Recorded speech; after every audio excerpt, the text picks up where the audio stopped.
Welcome to Euro Bangla City SATV News. This is Shibala Alam with our headlines. Bangladesh-US hold first bilateral meeting after sanctions imposed on RAB intend to have closer understanding and broader relations. Launch capsized in Shitalakha River in Naranganj today, hit by cargo. At least 5 bodies recovered, including 2 children. Prime Minister is set to open 1,320 megawatt pyro-thermal power station in Potuakhali tomorrow, setting a milestone in the country's power sector. The 8th partnership dialogue between the two countries in Dhaka discussed a number of bilateral issues, including the reinstatement of the GSP, sanctions on the RAB and the military agreement. In the dialogue, Foreign Secretary Masud bin Momen and US Under-Secretary Victoria Nuland led Bangladesh on behalf of their respective countries. Despite the lifting of sanctions on RAB, the restoration of GSP facilities, military agreements, and the importance of labor rights, that the American emphasized the importance of expanding their sphere of influence during the Ukraine war. After the meeting, Bangladesh Foreign Secretary spoke to the media. He said that the document has been issued outlining the zero-tolerance policy adopted by the government of Bangladesh to eradicate terrorism and corruption. The issue of banning the RAB has also been discussed. Victoria Nuland spoke openly to the media about the US position on the human rights. Besides, the year marks the 50th anniversary of the establishment of diplomatic relations between Bangladesh and the United States. I think you know that the U.S. and our allies important pandemic, so a passenger launch sank at Naranganj's Shitalakha River Coal wharf after being hit by a cargo ship. Meanwhile, rescue workers have recovered the bodies of 2 people, including a child, said police. The launch carrying at least 25 passengers sank at around 2:15 p.m. The launch Afsar Uddin started for Munshiganj from Naranganj terminal. Later, it capsized in front of a bridge on the river. Bangladesh Inland Water Transport Authority BIWTA has opened the control room at its headquarters in Dhaka for getting emergency contact regarding the launch capsize. The 1320 megawatt pyro-thermal power station in Kalapara Upazila of Potuakhali district is set to start commercial supply on Monday, setting a milestone in the country's power sector. Prime Minister Sheikh Hasina is scheduled to inaugurate the coal-fired power plant officially, said Deputy Commissioner of Potuakhali Mohammad Kamal Hussain. In October 2020, the second unit of 660 megawatt plant of joint venture of Bangladesh and China started its commercial operation. Bangladesh China Power Company Private Limited has set up the plant at $2 billion as part of a development partnership. After undergoing test runs for about 5 months, the first unit of the Pyra power plant started commercial operations in May 2020. The Power Transmission Company of Bangladesh had undertaken a number of transmission projects to facilitate evacuation of electricity from the Pyra power project. 7 people were sentenced to death for killing a schoolboy in the Fatullah Upazila of Naranganj in 2013. Sabina Yasmin, Additional District and the Session Judge of Naranganj Court delivered the verdict this noon. Public Prosecutor PP Advocate Joshimon Ahmed confirmed the matter to the media. The convicts are Mohammad Nahi, 21, Saad Mia, 22, Ahmed Ali, 55, Mohammad Siraj Mia, 45, Chentu Mia, 25, Khorshid Alam, 18 and Salma Begum, 52. Amid love and grief, people from all walks of life today bid farewell to former President Justice Shahabuddin Ahmed. The former Chief Justice was laid to rest in Dhaka's Banani graveyard around 12:15 p.m.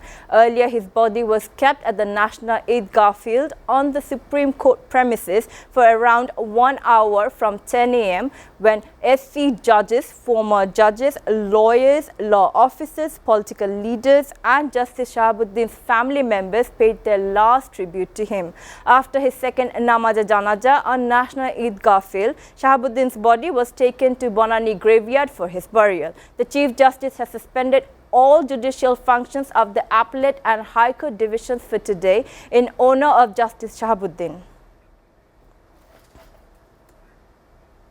Apart from Dhaka and Borishal, TCB has started selling food items at low prices among 1 crore people families in different districts of the country. Ordinary people are happy with the government's initiative to keep product prices affordable during Ramadan. Consumers to get 2 kg of sugar, pulses, a gram and 2 liters of soybean oil. On the occasion of Ramadan, TCB has started supplying products through family carts in Jashore, Mymensingh, Chandpur, Dinajpur, Hobiganj and other districts. Meanwhile, TCB products delivery activities are going on in Borishal outside the family cart. In the first phase, TCB products are being supplied to the customers at subsidized prices through 12 dealers in the city and 42 in the district.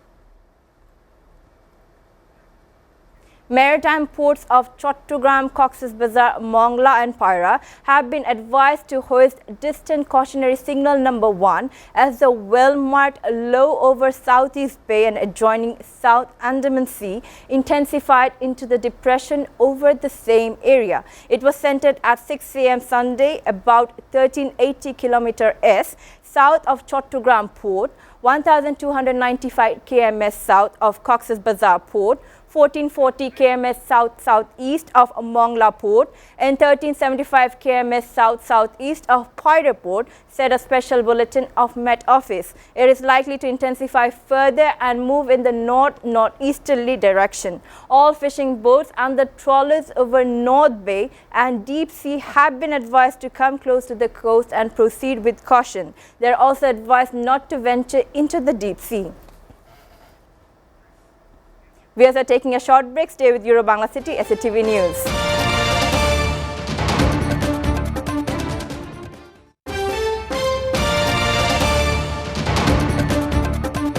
Welcome back. You're watching Euro Bangla City, SATV News. Now international news. Ukraine's besieged port city of Mariupol is reportedly on the verge of falling to Russian forces who, as of Saturday, were reportedly engaged in street-to-street fighting in the city. The Washington Post reported that the Ukrainian forces appeared to be losing control as the Russian forces advanced and attacked the city center more aggressively. Dalia Nilfer reports more. The mayor of besieged city Mariupol, Vadim Boyshenko, told international media that Ukrainians were doing their best to hold off the Russians, whose forces he pointed out are much bigger. Local authorities meantime said that the fighting is making it harder to rescue civilians trapped in the rubble of the Mariupol theatre, which was bombed last Wednesday. The city is said to be facing a serious humanitarian crisis due to shortages of drinking water and food and a lack of electricity. Meanwhile, humanitarian corridors set up by the Ukrainian government in Mariupol and other regions enable more than 6,600 people on Saturday to escape hotspots in the fighting.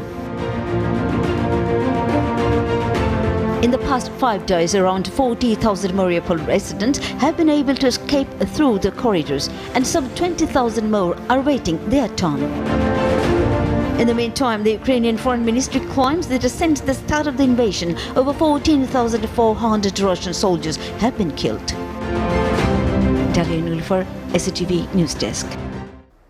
7 people were killed in a road accident Saturday on Pathain-Chawangda Road in southern Myanmar today. According to the local police, a private car collided with an express bus and caught fire, killing 7 people on board, including 2 men, 3 women and 2 children. The officer said that the passengers on the express bus were not seriously injured as they all got off the bus after the accident. They tried to open the doors of the private car when the fire broke out but failed. The victims were brought to Pathain Hospital, according to rescue teams. All 4 U.S. personnel aboard a military aircraft were killed when a plane clashed in the remote part of northern Norway.